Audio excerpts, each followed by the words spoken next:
اعوذ باللہ من الشیطان الرجیم۔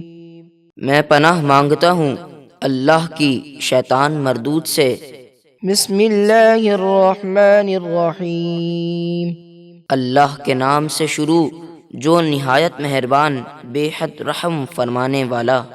الذین استجابوا للہ والرسول من بعد ما اصابهم القرح للذین احسنوا منهم واتقوا اجر عظیم۔ وہ صحابہ کرام جو غزوہ احد میں زخموں سے چور ہونے کے باوجود اللہ اور رسول کے بلانے پر حاضر ہو گئے، ان نیکی کرنے والوں اور پرہیزگاروں کے لیے بڑا ثواب ہے۔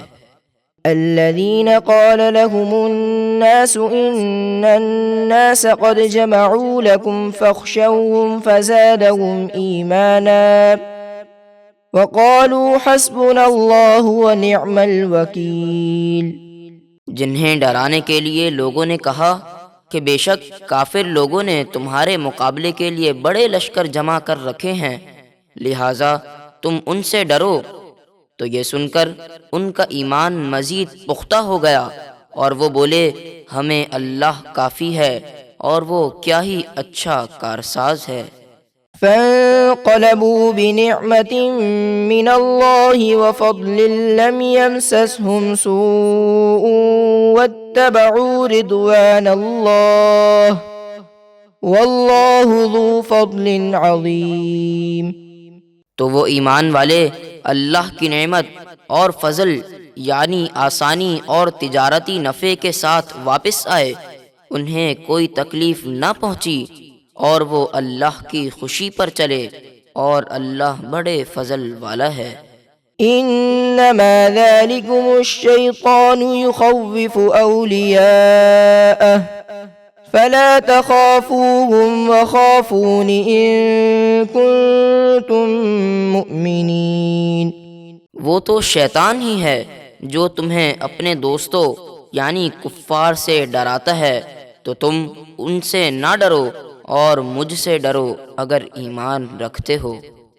ولا يحزنك الذين يسارعون في الكفر إنهم لن يضروا الله شيئا يريد الله ألا يجعل لهم حظا في الآخرة ولهم عذاب عظيم۔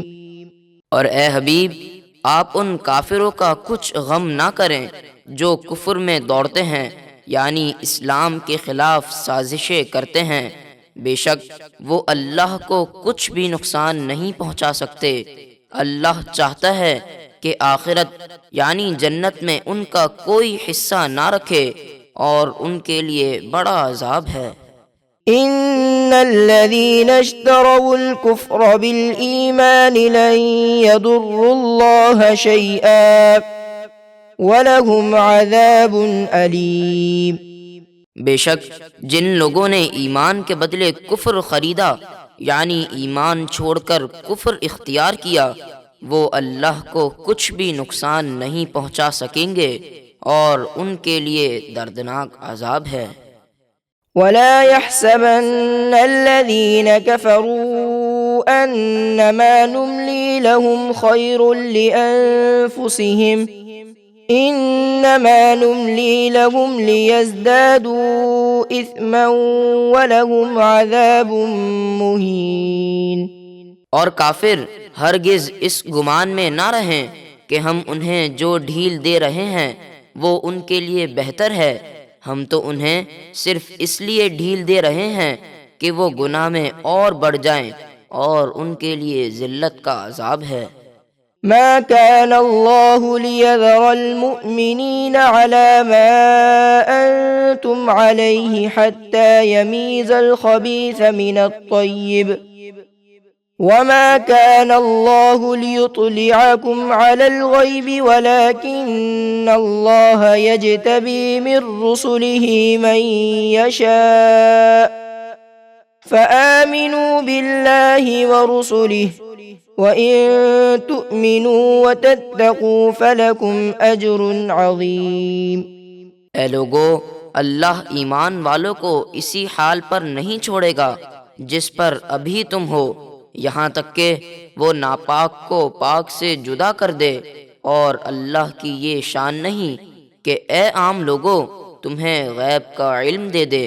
ہاں، اللہ اپنے رسولوں میں سے جسے چاہتا ہے علم غیب عطا کرنے کے لیے چن لیتا ہے۔ تو تم اللہ اور اس کے رسولوں پر ایمان لاؤ، اور اگر تم ایمان لاؤ اور پرہیزگاری اختیار کرو تو تمہارے لیے بڑا ثواب ہے۔ ولا يحسبن الذين يبخلون بما آتاهم الله من فضله هو خيرا لهم بل هو شر لهم سيطوقون ما بخلوا به يوم القيامة ولله ميراث السماوات والأرض واللہ بما تعملون خبیر۔ اور جو لوگ اس مال میں بخل کرتے ہیں جو اللہ نے انہیں اپنے فضل سے دیا، وہ ہرگز یہ گمان نہ کریں کہ بخل ان کے لیے بہتر ہے، بلکہ وہ ان کے لیے بہت برا ہے۔ عن قریب وہ مال جس میں انہوں نے بخل کیا، قیامت کے دن ان کے گلے میں طوق بنا کر ڈالا جائے گا، اور آسمانوں اور زمینوں کا اللہ ہی وارث ہے، اور اللہ تمہارے سب کاموں سے خوب باخبر ہے۔